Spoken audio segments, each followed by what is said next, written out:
it, but he goes, "Man, you Chicago guys are crazy. A New Yorker complains about a drip, the boat's almost sinking." What fell out? The anchors? The shaft. The shaft fell out. Just not a good thing to lose. So, and through that, I also met Holly and Dennis, and those were adventures of food, and I always had to con people, and I remember taking the two of them, meeting her for the first time, and when they were just started dating, and taking the deep south side to a fun little hotel that served food. Always an adventure with me. And then we were married. And as I said, Marc has always been my hero in many times of need. And to be honest, it wasn't very shortly after our marriage when my father committed suicide that in Christmas that he was my rock. He was always there. I do remember he's like, "I got to call your girlfriend Diane." I'm like, "Why?" Because I don't need you freaking out. I'm like, "Huh? Do you know me?" And he had to call Diane, who, by the way, is my coolest girlfriend because she always packs heat. She's a police officer. She's the one that did our reading this afternoon. I loved you dearly. Okay. At that moment, I think that begins our story coming up here, because I could tell we were starting to run away. I still can't always drive down at night down that one road and not think of that evening. And we kept going more north and kept skipping Wisconsin, and suddenly we're up here. I just started IBM, and I got to do a little aside. He always would complain, because he says, "Why do you always get San Francisco and New York, and I always get Fargo in February?" We met wonderful people. We had one of the most joyful times of our lives. And one weekend, I saw an ad in the paper, and you locals will kind of laugh because I know this is a while ago, but an ad for 3 nights for the price of 2 onto the Grand the Grand Hotel in Mackinac for $175. It's $675 now. So we start up our merry way up, and I got called off the island. Typical Marc took care of it. He said, "Oh, don't worry, we'll get a plane." So I took a biplane off the island, and he continued his way back down home. And at that time, Grover's was the only place that had a website. So he started looking, and you know, Bob, you and Marc never made a decision quickly, ever. So it took several years before we found the right land. And Chris came up because he used to snowmobile up here, and so I all of a sudden got brought up here, and I heard somebody said that maybe the ladies of Grover's had kind of set this up, but I walk out the car door and I start seeing buttercups like in Germany, and I see a deer wander off that way, and the eagle fly. I'm not kidding you, it seriously happened. I symbolically took out the checkbook and said, "Where do I sign?" Quite a bit later, we rebuilt the place, and I'll tell you long stories later, but I got to a point where Chicago I felt like something was going on, and I said, "You got an ultimatum. We get rid of the house down in Illinois, or we get rid of the cabin, and this is not an option." Marc hated to move. Well, we kind of had a little, we have had years of fun issues, and I did have cancer at that time, but I was bound and determined to come back here because I wanted to live where the land was free and the air was clear and we were safe. So he joins the fire department and is on boards, and much to his chagrin, we opened the cafe. Long story, but he built it. Paul, and he designed it and took care of it from the ground up. And I still remember when the guy came to check the code, he said, "Marc, you don't need to do it to Chicago Fire Code. It's not that strict up here." And so we met Corey and Julie, and Corey, this little story is for you. The day you had your accident, I died. I died because Mark was supposed to be at the cafe with his parents and visiting with us, and I thought, my God, if he only had been there, you wouldn't have tripped, and I was forever.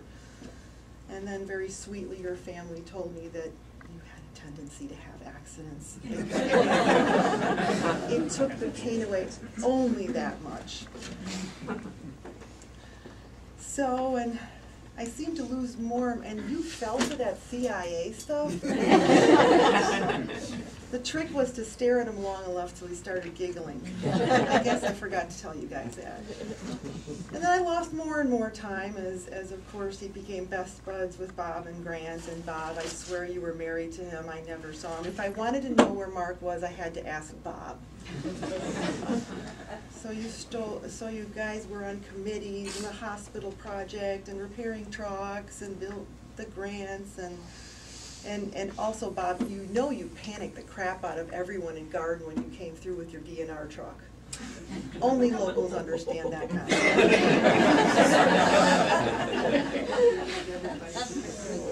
Garden Green, I'll just say Garden Green. Over the years, many friends have come up, Betty Ann, Jim, God, so many folks came and visited us and shared our life, and we had so much fun. And I think I'm going to tell one last little story of how the IBMers folk, we had to chuckle with us so often because I had to explain how long things took in the UP.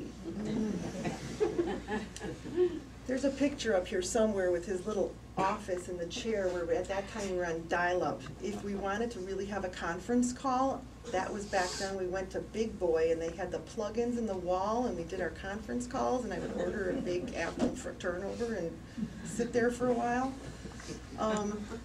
One day something happened and I said, my God, we need a router. Didn't you say people down the way, you know, Sam and Elaine are ham radio people? And he goes, yeah. So I go trotting over there, hurrying over there. That's not what you do around here. I said, listen, I need a router. Well, half hour later, by the time I had to tell my life story and why I needed this router and hey, this is fun. You know, I don't think it's going to work, but I got some friends down the road a piece. They proceeded to drive me to Roger and Karen's house, which was another half-hour conversation until I actually got internet service. So it was always fun. It was always special, and I thought it was rather funny when sometimes I'd go on jobs and people asked me if I came from Minnesota. And now we come to the part where I won't go into much detail about the last weeks, except that it was a blur. I want to thank every friend that seemed to pop in at the right moment, at the right time, to offer the right thing, the right hand, the hug, the help. I want to thank you all for inviting me into your family and both of us into your lives, into your homes, and into your hearts. I am eternally grateful for the Herculean efforts of the hospital and all the staff when I panicked and I needed to get OxyContin, and my God, you can't get that just over a fax machine. I'm thankful for every that wrote or texted. I told him every time someone shared anything, and I definitely made sure to let him know how much you loved him and you respected him.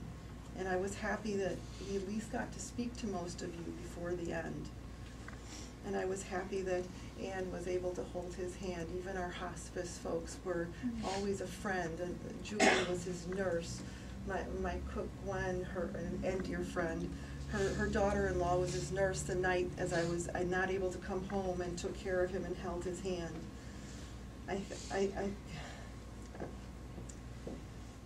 thank Corey for coming over every time, and you know, I was hovering, and he at least came and shot the shit with him and kind of got his mind off of things, so that was really, really, really helpful.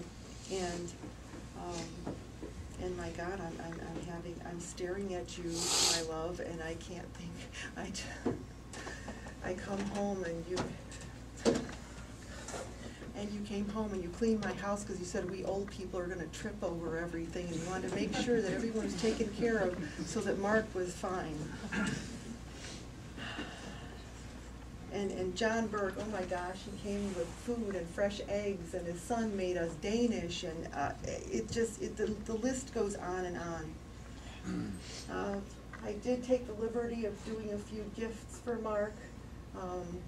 The cats caught a mouse at the end, and I gave him that. I figured they needed to give him a little love. Are there still any police in here? Because I got, he told me the other day, one day before, and he said, damn it, I wish I would have gotten high one time and not this crap from the doctors. And I slipped in a few herbs. Don't ask me how I got them, we won't tell. And last of all, I gave him a bell. He was taking chemo, and he told me, go get the nurse, I need the nurse. And I said, you've got the bell thing there. He goes, I don't want to disturb them. I said, yeah, but if you had that at home, that you'd be ringing it all the time. And he smiled, and he said yes. So you've got the restaurant bell, my dear. I hope, I don't know if I'll hear it, but know that it is there for you. So again, when we found out the bad news, he asked me, I said, what do you want done? And he said, I want Corey and the boys to take his ashes and put them over Lake Michigan, and I'm going to ask them to also share my father's ashes. We finally found them again, and we'll do a nice little service of that. And I asked him, I said, darn it, I want you to have one of those TV things that they have for the fire department. I want that for you. He goes, I can't have that. I'm not in service. And what the heck does that mean? You're the damn fire chief. Pardon my French. So I'm crying when it's happening, and the nurse came in, and we never spoke of it again. And as I guess I've been told, Mark, you know I'm more stubborn than you, so I would like to introduce the Thompson Fire Department to please initiate the memorial service. And thank you.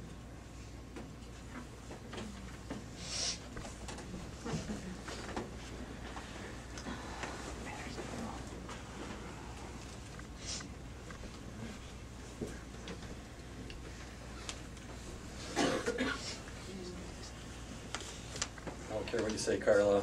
You worked for a company with 3 letters, and it was not IBM.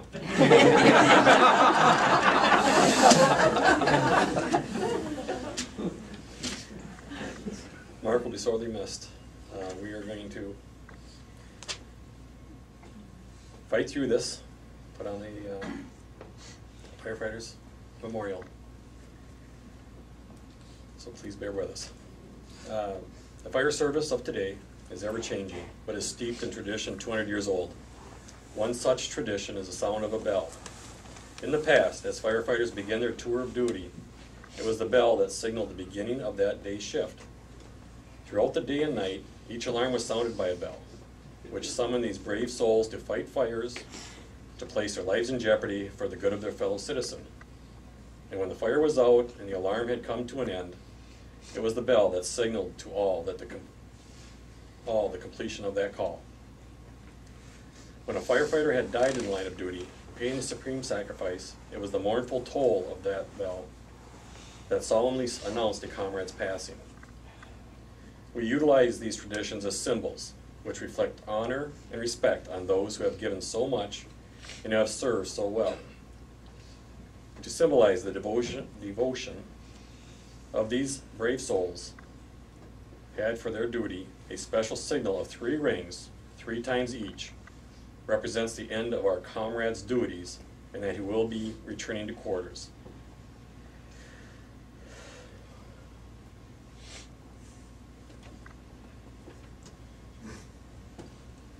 And so to Mark, who has selflessly devoted his life for the good of his fellow man, his tasks completed, his duties well done. To our comrade, his last alarm, he is going home.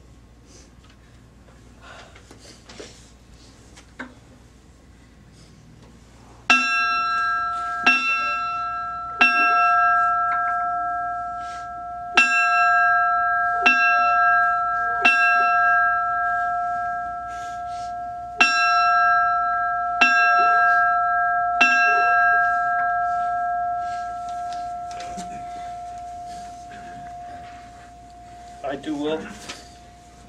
But through fireman's phase. We all know our brother Mark. Dearly missed. Fireman's prayer. When duty calls me, O Lord, wherever flames may rage, give me strength to save a life, whatever be its age. Help me to embrace a little child before it is too late, or to save an older person from the horror of that fate. Enable me to be alert, to hear the weakest shout, and quickly, efficiently, to put the fire out. I want to fulfill my calling, to give the best in me, to guard my every neighbor, and to protect their property. If according to your will, I have to lose my life, bless with your protecting hand my family and my wife.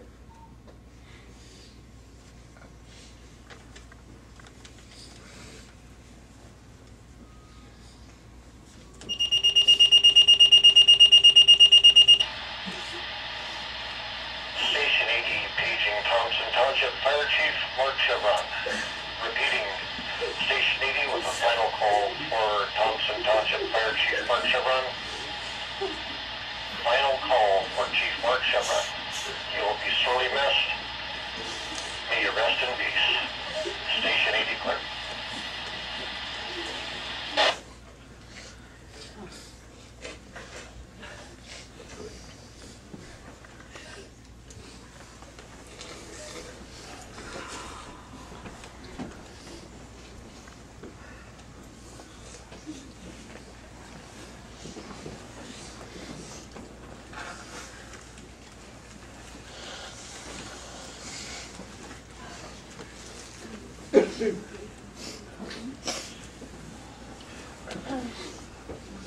This completes the services for Mark here at the funeral home. There's now going to be a procession to the Thompson Township Fire Hall, after which everybody is invited to the restaurant for refreshments. On behalf of the family, I'd like to thank you all for being here.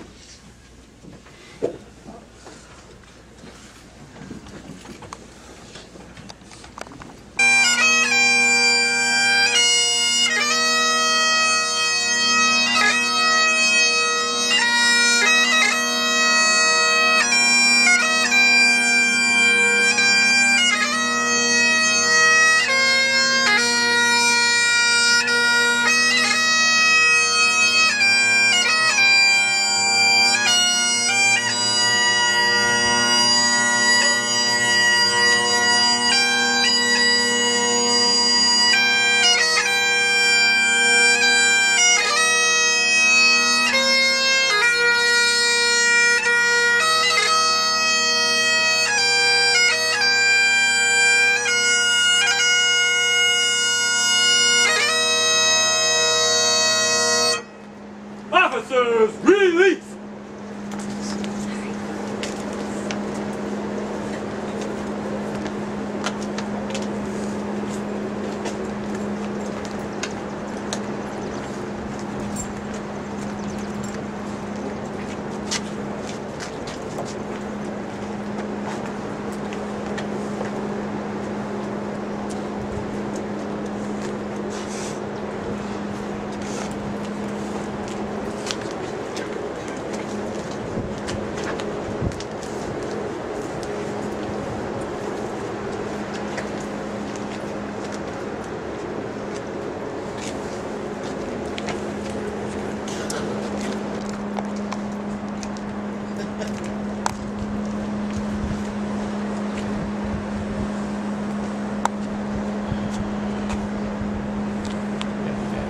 Okay. I think it'll be gone pretty soon, but it lasted that whole thing, so. Yeah, it took a long time.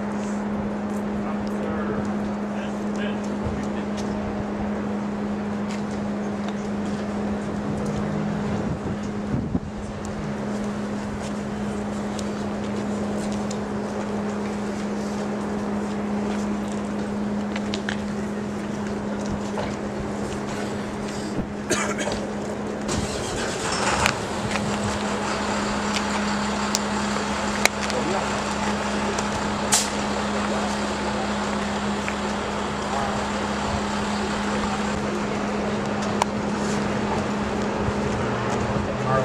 Okay.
Yeah, I think so.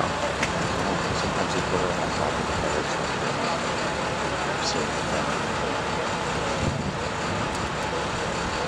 Which is right over here.